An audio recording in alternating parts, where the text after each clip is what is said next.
બોડેલીના મુખ્ય બજારમાં આગની ઘટના. વિગતે વાત કરીએ તો છોટાઉદેપુર જિલ્લાના બોડેલી શહેરના મુખ્ય બજારમાં આવેલી એક દુકાનમાં આગ લાગવાની ઘટના સામે આવી છે. અચાનક વહેલી સવારે આગની ઘટના બની હતી. આગ લાગતા વિસ્તારમાં અફરાતફરીનો માહોલ સર્જાયો હતો. પ્રાથમિક માહિતી મુજબ દુકાનમાં શોર્ટ સર્કિટને કારણે આગ લાગી હોવાનું અનુમાન વ્યક્ત કરવામાં આવી રહ્યું છે. આગ ફેલાતા આજુબાજુની દુકાનો પણ અસરગ્રસ્ત થઈ હોવાનું જાણવા મળ્યું છે. ફાયર બ્રિગેડ પહોંચે તે પહેલા સ્થાનિક લોકોએ આગ ઉપર કાબુ મેળવવાનો પ્રયાસ કર્યો હતો. બાદમાં ફાયરની ટીમે સ્થળ પર પહોંચી આગ પર સંપૂર્ણ કાબુ મેળવ્યો હતો.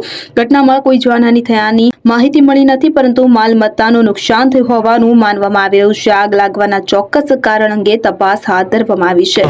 આજે વહેલી સવારે કન્યાશાળાની આગળની દુકાનોમાં આગ લાગી હતી. સવારે શોર્ટ સર્કિટના કારણે તેના કારણે આગ પકડાતા આજુબાજુની બધી દુકાનોમાં ભય પ્રસર્યો હતો અને લોકોએ તાત્કાલિક આવીને પોતાની દુકાનો ખાલી કરવી પડી હતી. તેનું કારણ એક જ હતું કે બોડેલીના જે લાઈવ બોમ્બ હતો એ સર્વિસમાં ગયેલો હતો.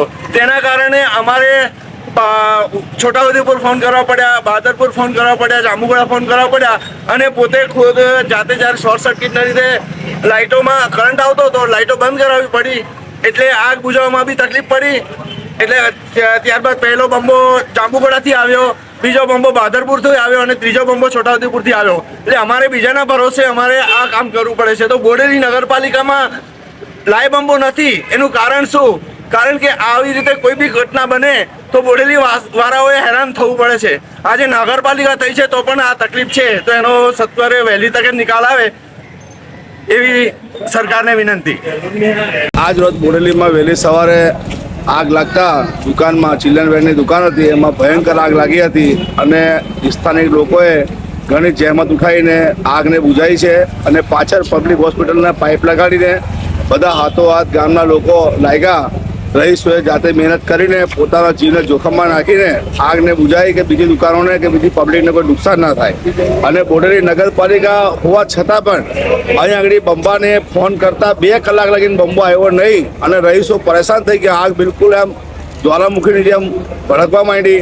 ત્યારે પબ્લિકે પોતે જીવનો જોખમ લઈને આ આગને બુઝાવી છે. અને આવી નગરપાલિકા હોય ને એપીએમસીમાં કોઈ સુવિધા બંબાની હોય ના અને જાંબુગોડાથી 2 કલાકે એ બંબો આવી રહ્યો, એ બહુ દુઃખવાળી વાત છે. અને આ પબ્લિકની કોઈ સેફટી નથી કે ભાઈ આ એપીએમસીમાં આટલો કાર્યકર્તાઓ બધા કામ કરી રહ્યા છે પણ બંબાની કોઈ સુવિધા છે નહીં. એટલે વહેલી તકે નગરપાલિકા છે તો બોડેલીમાં કોઈ મોટો અકસ્માત ના થાય એટલા માટે પાણીની બંબાની વ્યવસ્થા તાત્કાલિક અને આ વ્યવસ્થા કરવા જેવી છે જેથી આગનો આ સામનો કરી શકાય.